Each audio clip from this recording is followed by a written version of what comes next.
Okay, hello everybody. Welcome to the last panel in the afternoon. In a way, I wish that I could say this would be the go out and eat ice cream panel because it's sunny, you've had a really, really long day, but thank you for being here. This is a panel based on a project called Women on the Bench, and this may actually be our last panel because we are about to wrap up the project. We've been working for, I guess, 5 years now, and we're about to sort of finish off our final writings. And we want to share some of our project findings with you today. And before I give you just a brief overview of the project, I just want to say who's sitting here with me, but this is part of the project team. So let me start with Anna Braconier from CSAS, who is working together with Rachel, who's sitting in the audience, who's also part of the project, and Pilar Domingo from ODI, who is working with Siri, who is part of the project, and Monica Keria, who couldn't be with us today. And then we have my colleagues from the CMI, Marianne Torossen and Antonio De Lauri and Aslak Orre. And we are missing Torun Wimpelmann, who works on the Afghanistan case, and also with us Ruth Rubio Marin.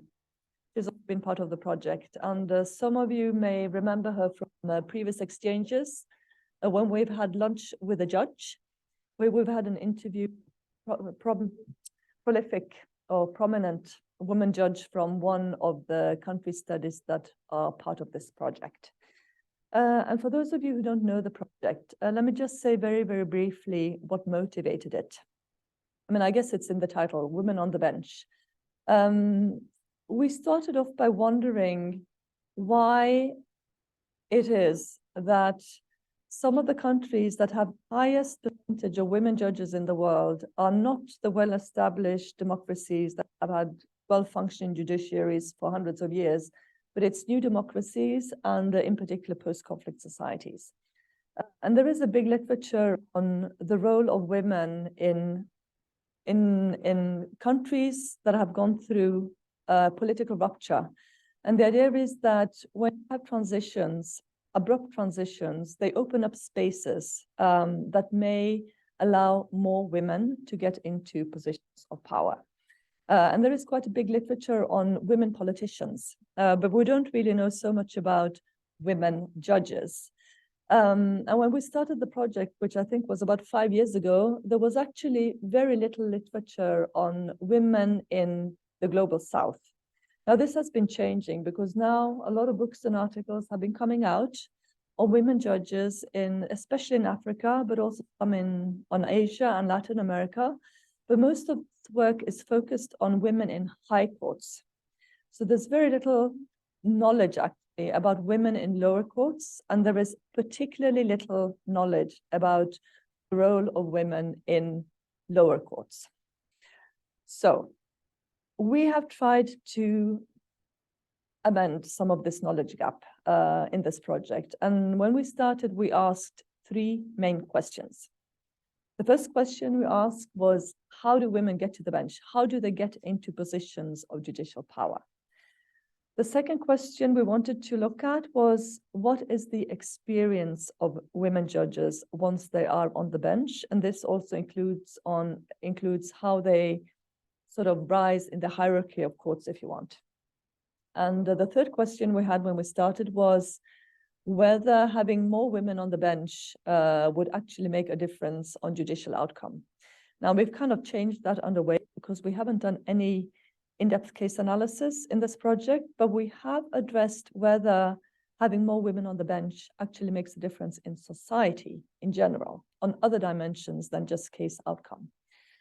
So we have chosen 5 in-depth studies, and Rachel is going to throw this back at me now. You know, it's the most convenient systems case selection design. It's like, who do we want to work with, and bringing knowledge and people we like into the project. But we have if I'm going to argue this theoretically, we have selected 5 very, very different cases from different regions of the world with different legal systems and also with different degrees of institutional stability or instability and different degrees of security, and also very different portions or very different presence of women judges on the courts. So there are 5 countries: Angola, no, you have to help me, Angola, Afghanistan, Guatemala, Haiti, and Uganda. So I'm going to give the floor now to people in the panel, and they're going to tell you about their cases. And I thought we would do 2 rounds of questions, first focusing simply on how women get onto the bench in your country and what the obstacles are, or what the main challenges are, basically. And if you don't know the country cases, maybe just a tiny little bit about the conflict first. I'm going to start with Anna and Guatemala.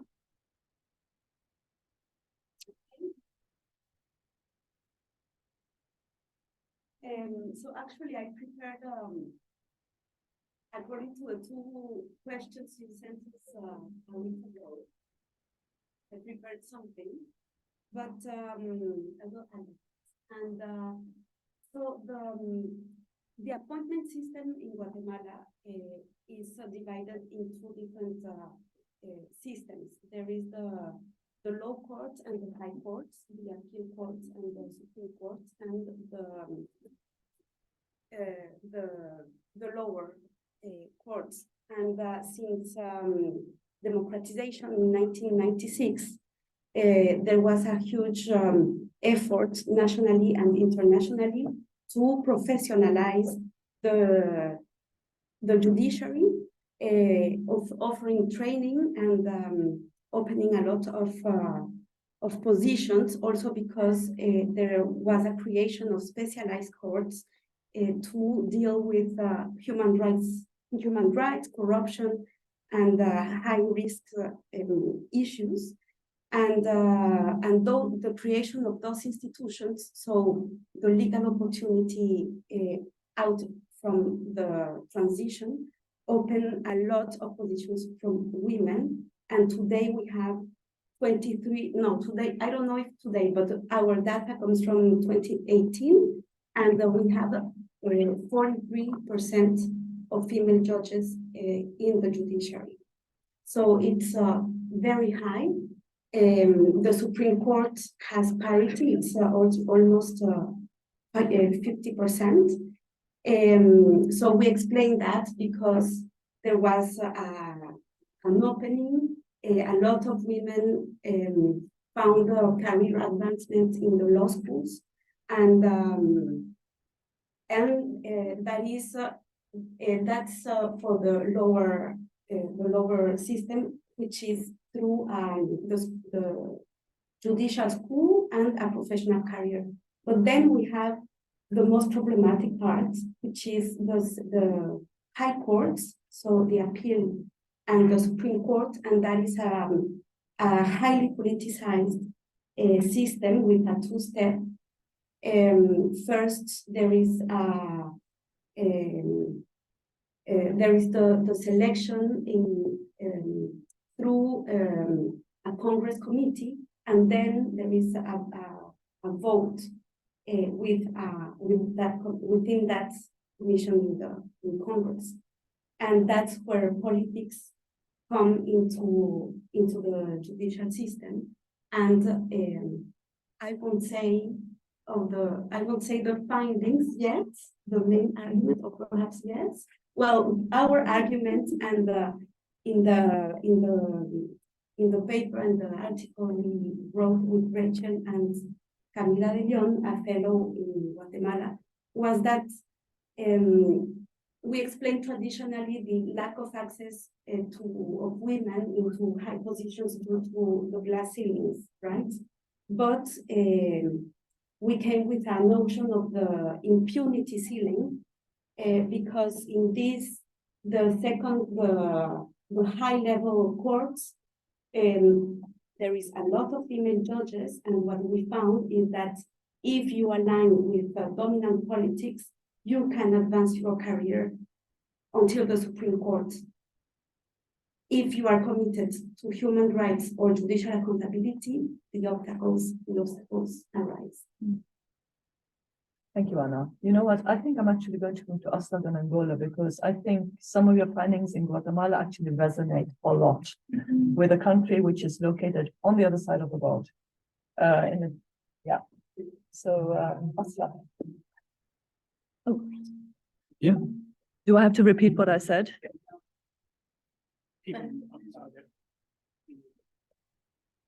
Yeah. Thank you, Anna. There are some parallels, absolutely. So very quickly, assuming that most people here aren't very familiar with Angola at all, it was a country that became independent from Portugal in 1975, and at that time, there were next to no women judges in Angola at all, for the simple reason that there were next to no judges at all in Angola. So there was, by independence, a judicial system that practically had to be built from scratch, along with many other parts of the state apparatus. And so the judicial system then had to be built under the heavy influence of the quite Soviet-inspired judicial system, or it was definitely a one-party state. And it still remains a party state, although not a formal one-party state. It also had to be built during the next 28 years of constant and heavy civil war. So it was very difficult circumstances to build a judicial system, of course. And so it also was inspired by the Portuguese legal tradition. And, so then you may say that this was built during war, and it was built from the urban areas of the capital and out, meaning that in the peripheries there was very little time. So even still today, the formal legal system lives alongside a huge plethora of plural legal systems, or informal and traditional systems of legal norms and judicial practices. So, but nevertheless, from the 1990s, we could observe a swell of younger and well-educated professionals into the judiciary, because they started building legal schools and also an international national institute of the judiciary. And this led to the gradual influx of female students into the school and into the judiciary. And by the early 2000s, there was a majority of women or girl students in the judicial school. So, coming up to today, we find that from a start in 1975 with 0 judges, there are now 700 judges in Angola, and 40% of them are women, so quite similar figures. And in the Constitutional Court, which is in the higher level courts, there is now in the Constitutional Court a absolute majority of women. Are 7 out of the 11 judges are women, and a third of the judges at the Supreme Court are women as well. So these are pretty good figures, but let's leave it at there. That was a short history of how it came to this point. Now, just saying one more thing, that was about the politicization, which is another big issue. But maybe also say what the main argument is. Since Anna was allowed to do that, you can also do that. The main argument. The main argument, I think, is that despite the politicization of the judiciary, we found that there was actually, there's no real glass ceiling. And one of the things that struck us, maybe in a bit contrast to expectations, was that none of the women judges we interviewed complained about the gender-based discrimination that we kind of expected to hear a little about. Not that they said that it didn't exist, but it wasn't a particularly strong obstacle to their operation in the judiciary. discrimination was built on other issues, mostly political issues. And if you want to, I think also in Angola, if you want to be a strong human rights defender, that's when your trouble starts. Yeah. Thank you, Aslak. I'm actually going to do with the similarities first, and then we will jump to the cases that are very, very different afterwards. So Pilar, can you tell us a little bit about Uganda? Yes, Thanks. So Uganda says in this category of fragile conflicted countries is possibly the most of the outlier in the degree to which Uganda is characterized as conflicted in relation to very localized conflict in the north.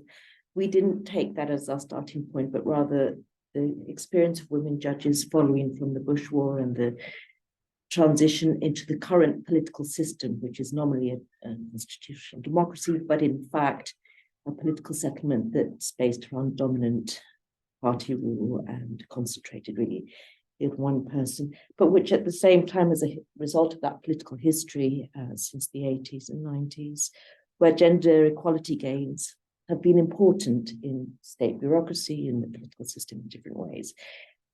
So what we found was that the gender balance on the courts is not bad, better than many European countries, many consolidated or established democracies of the global north.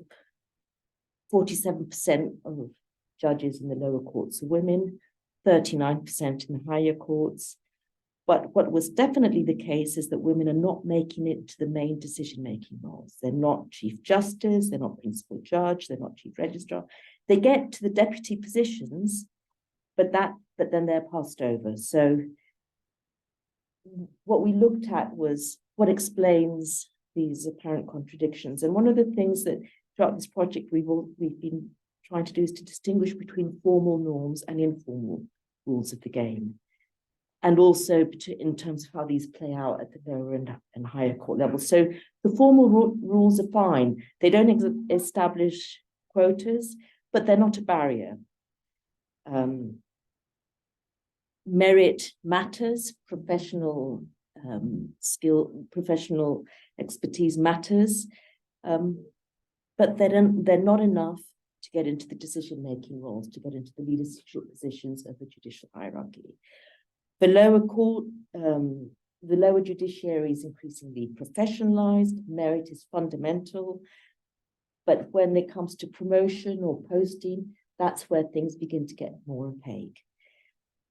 And at the higher level, clearly, as in the case of Angola, the politics matters, who you know and where you are situated politically within this political settlement of dominant party rule. So what became very quickly evident is the need to understand the informal rules of the game. And I'm not talking here about the social gender norms, but about those rules of the game that dictate who gets appointed and how power is distributed within the judiciary, and also how that in itself is a result of how the judiciary sits within the broader political settlement and the informal rules of the political game that trump the formal ones of this constitutional democracy. And so that's where we found that political loyalties matter, and the higher up you go in the judiciary, the stronger that is. Patronage networks are really important. It matters who you know, it matters where you're located, intersecting inequalities matter, class mattered, but also other intersecting inequalities, class connections, family connections, tribal connections came up, not so explicitly, but came up in some way.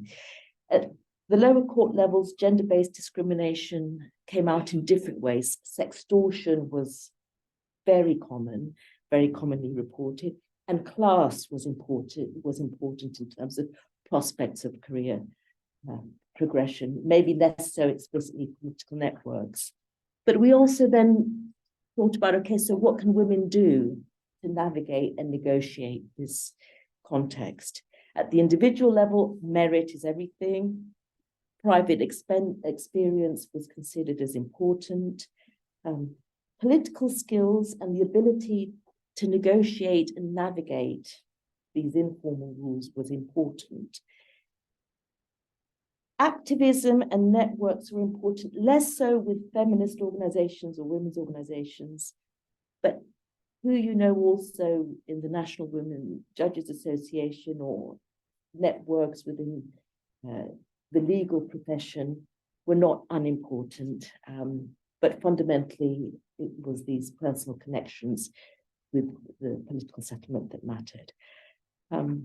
At the collective level, again, national professional organizations mattered more than activist feminist organizations, which perhaps in contrast to other countries, and it continues to be a question for observation, the role of feminist organizations in informing and shaping how women judges navigate their professional and organizational context, I think is something that we continue to need to ask.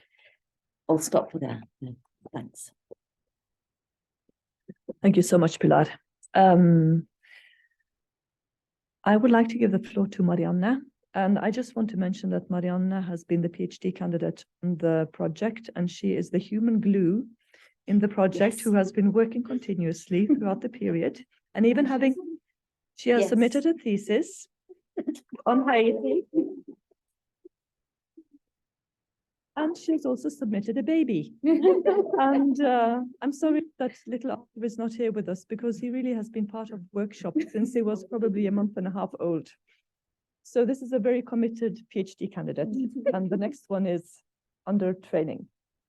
But Marianne is the one who has actually been doing serious field work in many rounds in Haiti through her doctoral work. And I'd like just to invite you, Marianne, to reflect a little bit on, judges in Haiti. And I assume most people know next to nothing about Haiti.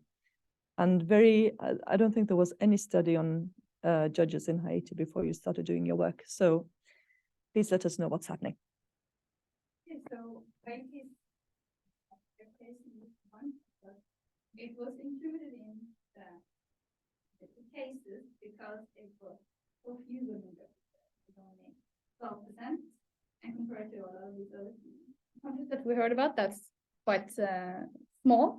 So that's why Haiti was included, and my task was to find out why so few women.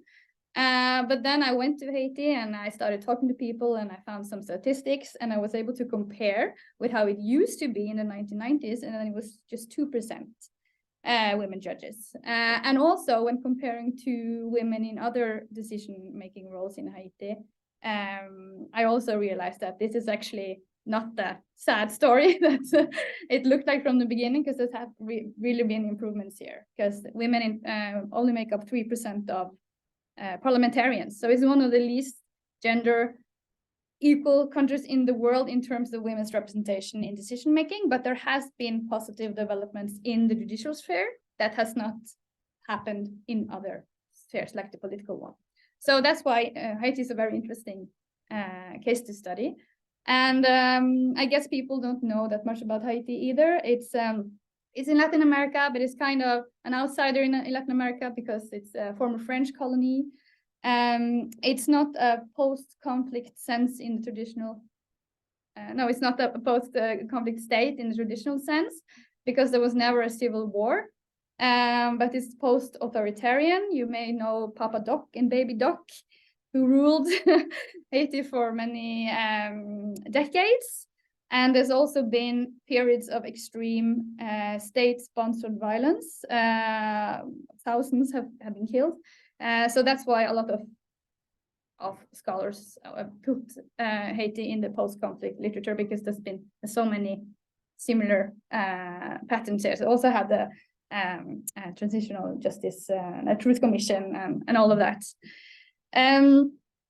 Yeah, so when I tried to find out why have we seen this increase in women judges, I looked at the recruitment system, and similar to what the others have found, there's been a professionalization of the recruitment procedures, which has favored women by highlighting merit, examination results over political contacts, and that still matters, but to a lesser degree than before, because there are two routes to the judiciary now. It's through the judicial school, as in Guatemala and in Angola, and there's direct appointments.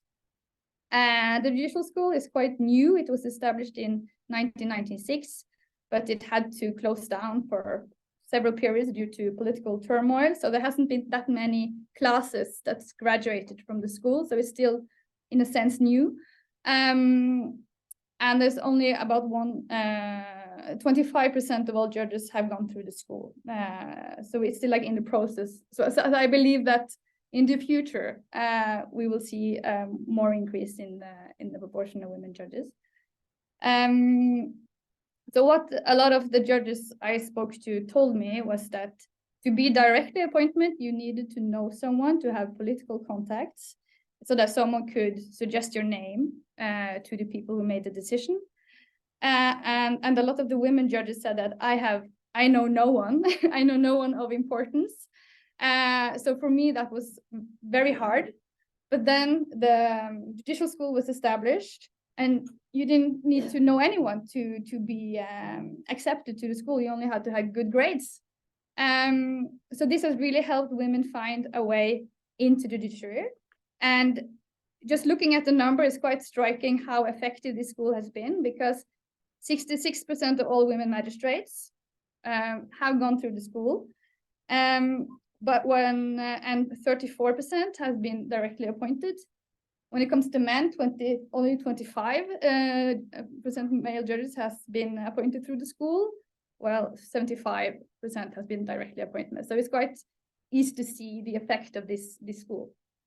But when you go, so the Haitian system is a civil law system. It's a career judiciary. So almost all judges start at the lower levels, and then they climb the judicial hierarchy. So similarly to what the other researchers have found, when you go higher up, the procedures becomes more murky. It's harder to establish exactly what does it take to become a judge. They say it's merit-based, but what is merit? Who decides what merit is? So a lot of the women judges I talked to said that to get promotions, it's super hard, and they often experience that less competent male judges were prioritized over them. And I think this has something to do with these corrupt boys clubs networks that the women judges in Haiti are not that much part of, because it's like a closed club. And yeah, so I think that has a lot to do with it. There's one, the women are spread quite evenly in the different levels of the judicial system. And there used to be one Supreme Court judge, but the last thing I heard about her was that the police was after her because she had allegedly conspired to get rid of the president. I don't know where she is today. Yeah, so there's currently 0 women in the High Court of Haiti. It also tells a little bit about the political context. As you might know, the president was assassinated 2 years ago. Yeah, and it's a mess. The judges that has been trying to get to that's been responsible for the case has resigned en masse because they received threats. It's a very politicized system to work in. Thank you, Mariana. And this thing about political is something that I'd like to come back to, and the security situation for women judges. But I'd just like to give the floor to Antonio first, because I guess there are not that many women judges in Afghanistan either at the moment. No, but it depends, of course, when we're talking about, but not at the moment. In general, I think globally in many colonial places, the number of women judges started to increase significantly once the states achieved independence from the colonial rule, which is in itself an interesting aspect. In Afghanistan, however, this was slightly different, and the first woman ever to become a judge in Afghanistan was only in 1969. And she was appointed to the juvenile court. Since then, very few other women judges have been recruited in the judicial system for several reasons. Partly because since the 70s, Afghanistan has been disrupted by war and violence, and the appointment of judges didn't follow, in most cases, a conventional standardized procedure. So it could happen that there were judges appointed without any education in law. So this was very, very complicated. Things started to change in 2001 with the invasion of the US-led coalition and the so-called legal reconstruction of the country. So that is in that period from 2001 to 2021, when the Taliban took over again, that was the peak of the presence of women judges in Afghanistan. And there are no official numbers, but it is estimated around 80%, so around 250, 300 women judges in the country. After 2021, with the Taliban takeover, basically all women judges either left the country or started to hide somewhere else. So at the moment, I'm not sure, maybe Said knows more about what. Yeah, but I don't think there is any single woman at the moment working as a judge in the country. So in terms of so explaining some trends in the judiciary, so one is that we could see that forms of segregation that were typical of other contexts could be, in a way, were reproduced within the judiciary. For example, most of the women judges before 2021, they were working in the family court, and large majority in Kabul. And the career development for women judges was extremely difficult. And only in one case with Anisa Rasuli, that actually she was born in 1969, when the first woman was recruited in the judiciary. In 2015, she was for the first time a woman nominated to the Supreme Court of Afghanistan. However, she was not confirmed by the parliament for very few votes. She lost in that back then. Then in 2018, the president again nominated her to the Supreme Court, but again, it didn't work out. When I interviewed her for the project in 2020, she still was not sure about what would happen. And then 1 year later, the Taliban took over, so everything was disrupted, and now she's in Europe. So then there are these trends. For instance, this mechanism of reproducing forms of segregation inside the judiciary. Then there was the big issue of security. So even before 21, several women judges were threatened. Some of them were even suggested to learn how to use guns to protect themselves. And one of the common threats for them was to move them outside of Kabul, where security could be more or less guaranteed, and be sent to provinces, right? Where, of course, the situation could have been less under control. So, yeah, and at the moment, there are several women judges that we were in contact with who are in Europe now. So it's a bit difficult to predict what will happen. And also in terms of careers, it used to be before 21 that you could become a judge either attending the law school or the Sharia faculty. Now we don't know, so we have to see. It all depends how it will develop. Yeah. Thank you, Antonio. I think the Afghanistan case shows, it shows many different things. It shows the power of social norms and the role of religion, maybe much more strongly than the other cases that we have been looking into. And also this extreme security situation, not only for women judges, but also male judges having fled Afghanistan. So this thing about not being able to exercise your work when institutions fail and government fails. This is something that's really particular for, I guess, fragile states in its extreme, is when the state collapses. And I think I'd just like to invite Mariana to reflect a bit upon the Haitian state, because this is another country that has had a series of not only political, but also environmental catastrophes, basically, the last few years. And what does that do to the profession of exercising the rule of law? Yeah, yeah.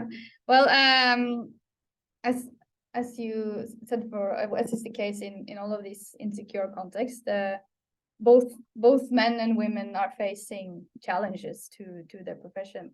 And in Haiti, it didn't I didn't have to probe much for judges to start telling me about all the challenges they faced and the threats, and especially from political actors. So I would say that the lack of judicial independence and the constant political interference is one of the challenges of being a judge in such a politically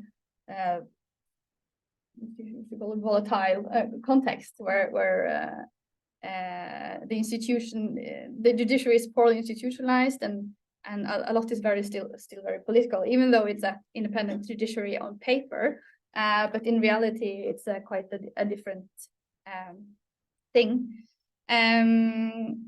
So yeah, threats. There's been several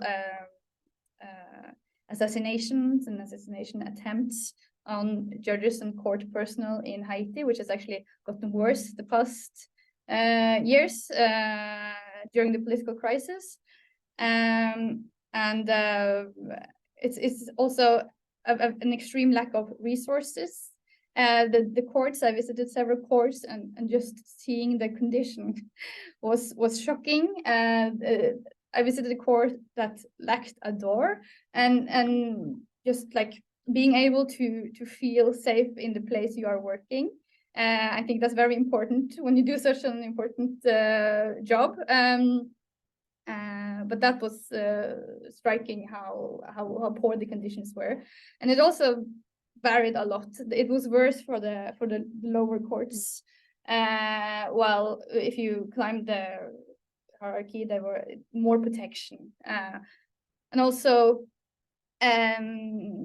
it seemed to matter if you got access to these valuable resources seemed to depend on, again, political contacts and who you knew. So a lot of the judges said that if you want to play the government's game, as they said, then you will get protection. You might get a security guard, you might get a car that can take you around, so you don't have to take public transport, sitting next to one person, a person you sentenced to jail a couple of years before. And there was also, yeah, some lacked officers. And this also seemed to be gender, that women often said that I am the only judge in my court, and I'm also the only one without a car or without a security guard. Again, I think this is partly linked to these networks that women are kept out of. Yeah, so these like this, even though women judges are not necessarily more targeted, as I think they might be in Afghanistan, because it's so, you know, counter to expected norms and stuff like that. These complex, gendered, informal relationships inside institutions might contribute to these gendered feelings of vulnerabilities as well. So it's a simplification to say that, well, they're not more targeted, so you can't really say that it's a problem, because it's more complex than that, I believe. Yeah, and understanding complexity is one of the things that we have really tried to do in the project, by sort of trying to dig into not simplified causal relationships, but trying to figure out what is actually going on the ground. And Anna, you have also been on the ground a lot in Guatemala. And can you just say something about, you know, what it is to be a woman judge, and where are the main problems in terms of security? I mean, I know that several judges have fled the country there too. But both, you know, working inside, why do people also decide to leave? Yes, so for this research, we interviewed 25 judges from all over the country and all jurisdictions, from the peace court of the peace courts, to the Supreme Court, and what the judges told us was that there was a systematic application of discrimination based on gender,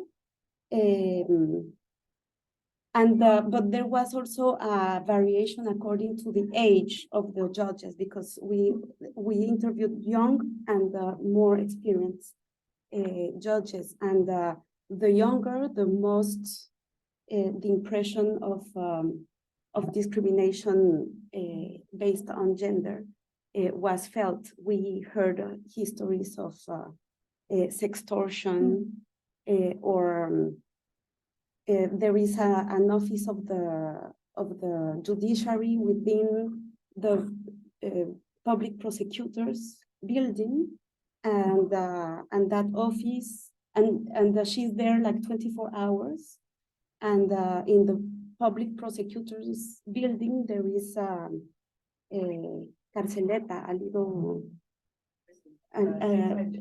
detention cell, and to go to the bathroom at 2 in the morning, she had to go through the detention to go into the bathroom. I mean, it's difficult, and then there is the political driven violence that I think it's characteristic to these post-authoritarian or post-conflict countries.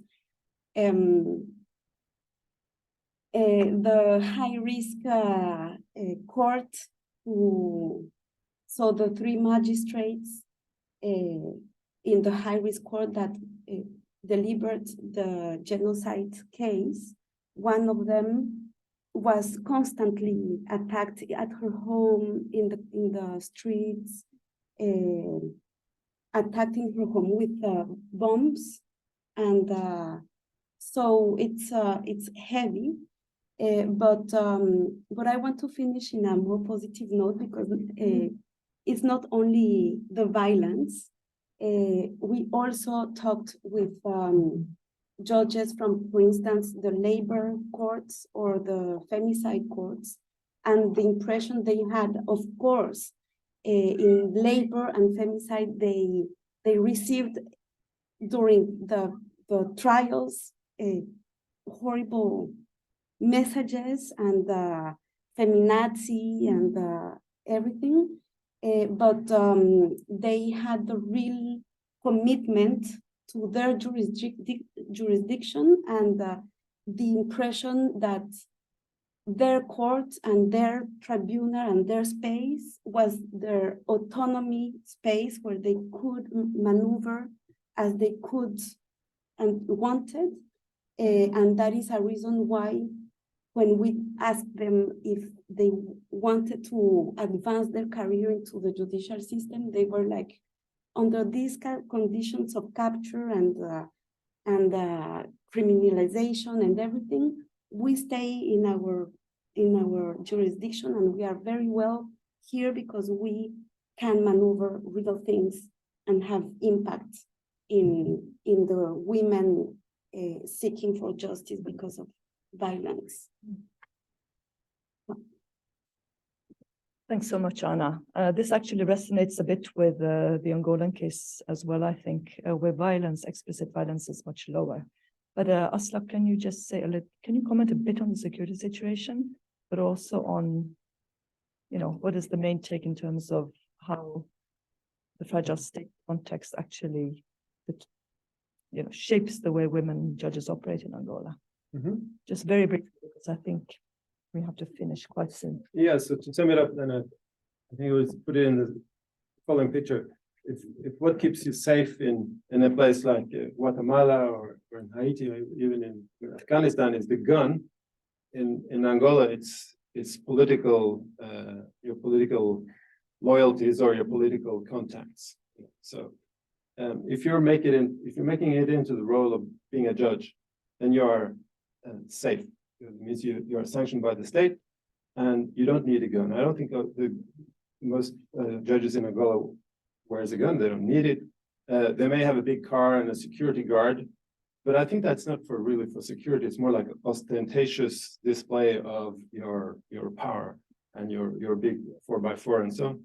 So this is what you keep. And just bring out one short anecdote that one of the judges told us, one of the women judges told us, to illustrate what she confronted as she was in her early career, made it through legal school and was recruited to the system. And she was sent, like most youngish, to one of the provincial courts. A very unattractive place to be a Luanda or urban-based young middle-class person, be sent to these places. And she complained, there's nothing there. It's like they don't, like you said, there's not even a door in the courtroom. Yeah. So she has to establish herself and establish the state power from scratch, almost, as so many judges have to do throughout the country in the 2000s. And what she says, what she told us with some pride, how she had gone about it. And she told us of a particular court case where she was judging some criminal for some criminal acts, and she was saying, all of a sudden the criminal person or the defendant starts almost to threaten her, and in a very macho way, and appealing to the policeman and the other people in the court, trying to turn them against the judge because she's a woman, right? And then she said, with quite some pride, that she was able to simply just wet him out and stare him down until the policeman sort of intervened and confirmed her power in relation to the, as it should be in a way. Yeah. So, but rather the emphasizing, this sounds like a rosy picture, and in that sense, it's a good part of the story regarding the role of female judges. But again, it shows the need for establishing the court in a fragile state, in the peripheries, and also that there are vulnerabilities out there being a judge. Thank you, Aslak. And Pilar, can you just have a quick summary of the Uganda case? Yes, I'll be really brief. I think just to echo that Uganda, like Angola, doesn't face the extreme conditions of insecurity, or women judges as male judges don't face those extreme levels of insecurity. There are the gender levels of insecurity that I mentioned. I think there's just one quick thing I do want to mention. Yes, the political space is important, diminishing civic space is important, how that impacts on political self-restraint that's exercised. But at the same time, there is a very strong loyalty to the role and narrative, a discourse of judicial independence, whether it's true or not. Women and male judges really believe in what they're doing, and professional merit is important and it's valued. And there is also societal deference to the judicial role. So it's not completely seen as a completely politicized entity that's lacking in independence. To the point that that's also what explains women judges' almost preference to detach themselves from political ideologies, from feminism. We are first and foremost judges who exercise our role as judges, whether we're male or female. And that came out quite strongly. But at the same time, yes, gender hierarchies were there and security issues were gendered in the particular ways in which they were manifested. And I'll leave it there. I don't know, Sidi, if there's anything to add that time. Thank you, Pilar. We'll stop on that positive note, and I will let Siri decide if we have time for questions. No, we don't. I don't even. It's 10 minutes before the public starts. Okay, that means. And then also, so I think that we actually need to just think that we learn a lot. And that this is the method for all to read everything that's project. And we just want to thank you very much. It was super interesting. Thank you, and have a happy party.